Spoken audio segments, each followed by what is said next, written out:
وقل رب زدني علما. الحمد لله والصلاة والسلام على رسول الله نبينا محمد على آله وصحبه ومن والاه، أما بعد. وعن أبي أيوب الأنصاري رضي الله تعالى عنه قال: سمعت رسول الله صلى الله عليه وسلم يقول: من فرق بين والدة وولدها فرق الله بينه وبين أحبته يوم القيامة. من فرق بين والدة وولدها فرق الله بينه وبين أحبته يوم القيامة. رواه أحمد وصححه الترمذي والحاكم، لكن في إسناده مقال وله شاهد. 676. الحمد لله 676. Sometimes I mix. So 676 Imam Nawawi rahimahullah. It's good that every century at least you know one scholar who died. Now this is the 700 قرن السابع, the 7th generation. You know Imam Nawawi when he died. The 6th generation, the 4th, the 2nd, the 3rd, the 1st, you know it.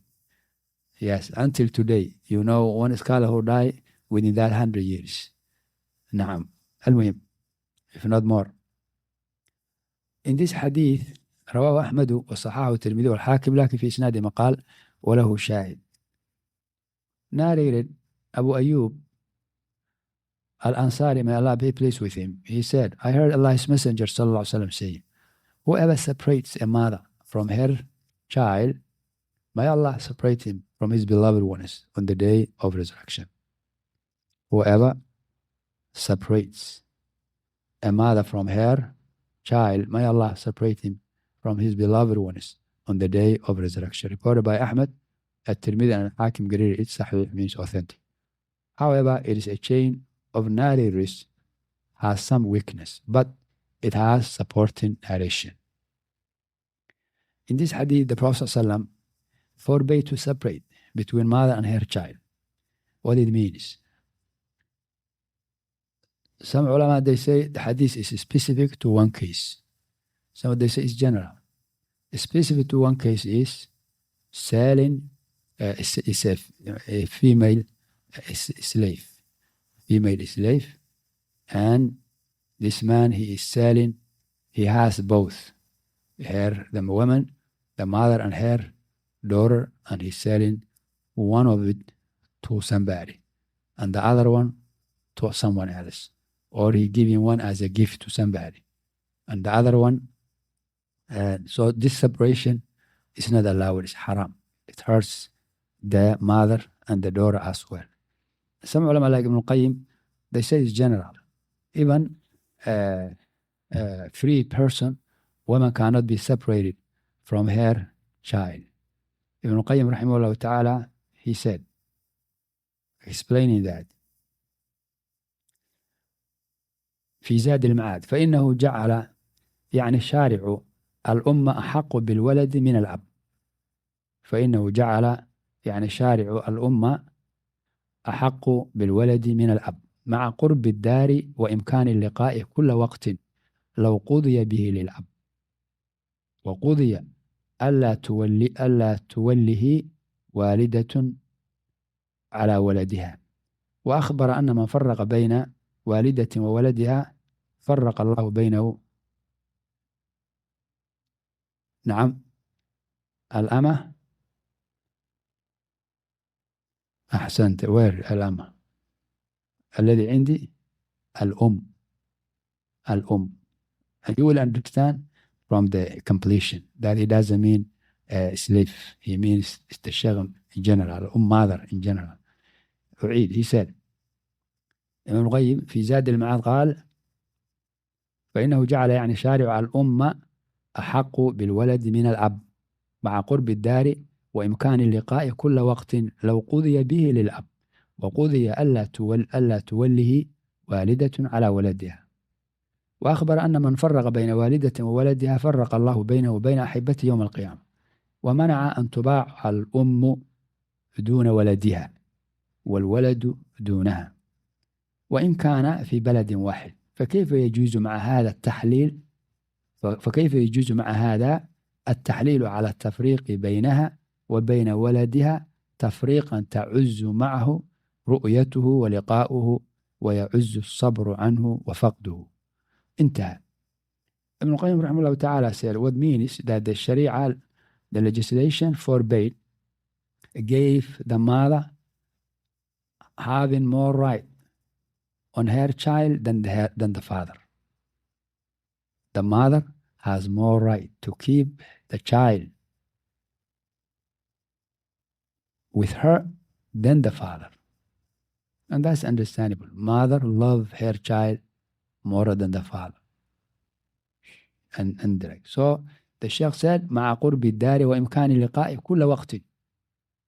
While it is possible, while the houses and where the child lives with the father and where the mother lives is close and it's possible to meet, means the mother and her child to meet كل وقت, anytime.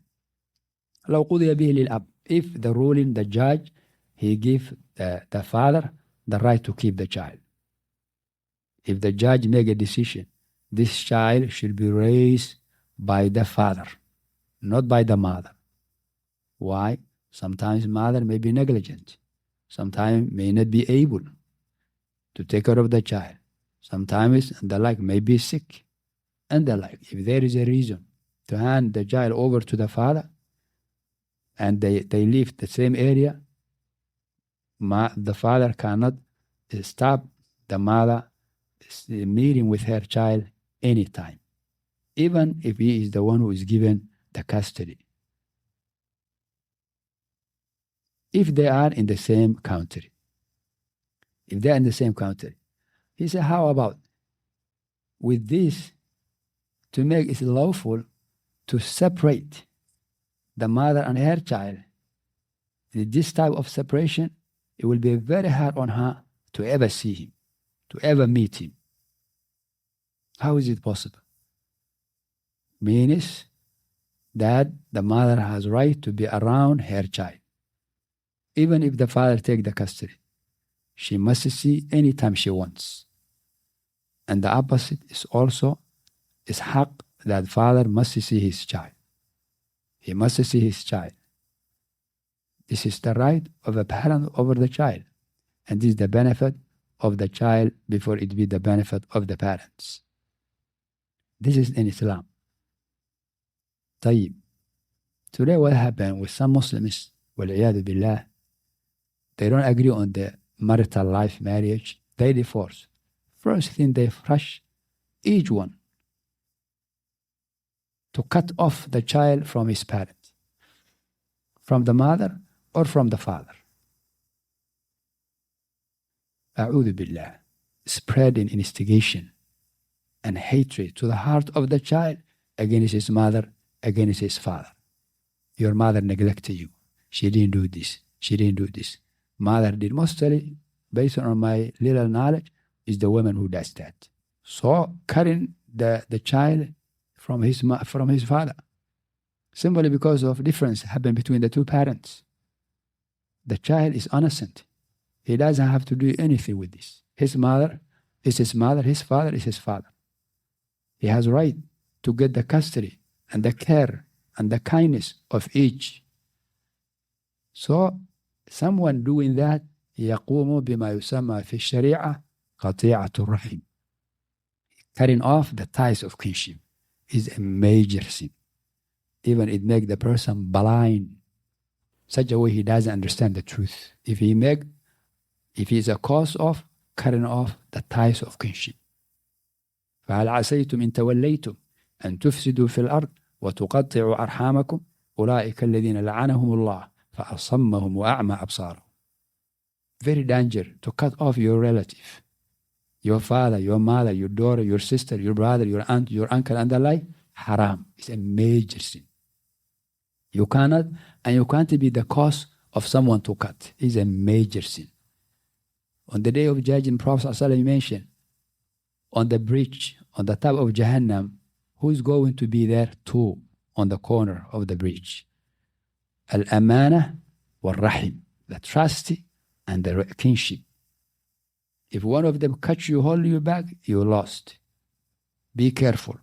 So it's not because of my ego, his ego. No. ما يجوز هذا. It's not allowed. Don't say the system is the one who led me. Nobody can give you that right. Nobody. What Allah forbade, nobody can legalize it. Nobody. Now, Wallah al-Musta'an, with some Muslims, they go to those systems who don't judge by Allah's kalam, by Allah's ruling. And then someone is given the right of another one. The custody of the child to another one. Restraint order, don't see, don't get close to. Another one, his property, her property is being taken into half. His savings, so and so, many money. On what? This is the system. System doesn't make halal what Allah made halal. Allah forbade the oppression. Nobody can legalize. Therefore Allah said in Quran, ولا تأكلوا أموالكم بينكم بالباطل وتدلوا بها إلى الحكام لتأكلوا فريقا من أموال الناس بالإثم وأنتم تعلمون. That's what some people they do. They go to the hukam, judges, rulers, leaders, to get to consume the wealth of other people knowingly. So please let us fear Allah and be careful.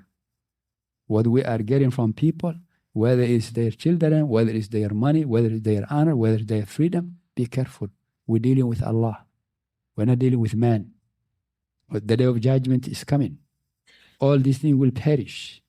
The worldly life will go. All your names and status and certificate and degree and money and wealth and houses, even your shoes, even your ID, your passport, you leave behind when death comes to you. What will remain is your actions. So don't take this issue easy. No one can make it lawful what Allah make unlawful. No system. Let alone somebody else. Prophet Muhammad alayhi salatu salam, the best of the creation of Allah Azza wa Jal.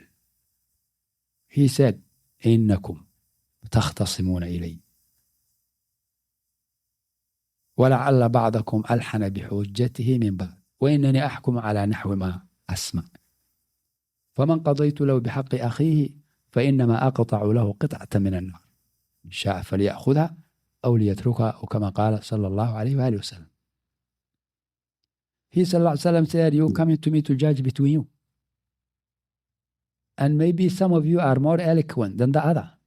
They speak nice. They know how to put their argument together. They don't forget it. They organize it. Well speakers, aggressive. Others, they don't. They may even scare. They may forget everything.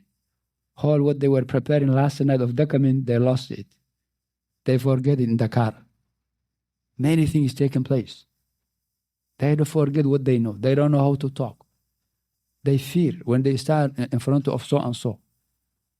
So if someone, the Prophet says, whoever I give to him his brother's right, I'm only giving to him a piece of fire. I'm only giving to him a piece of fire. Let him take it or leave it. So if Prophet Muhammad alayhi salam, when he listened to both sides, parts, and based on what he hear, he make ijtihad alayhi salam. He doesn't know the unseen. And he gives someone what he doesn't deserve. With Allah,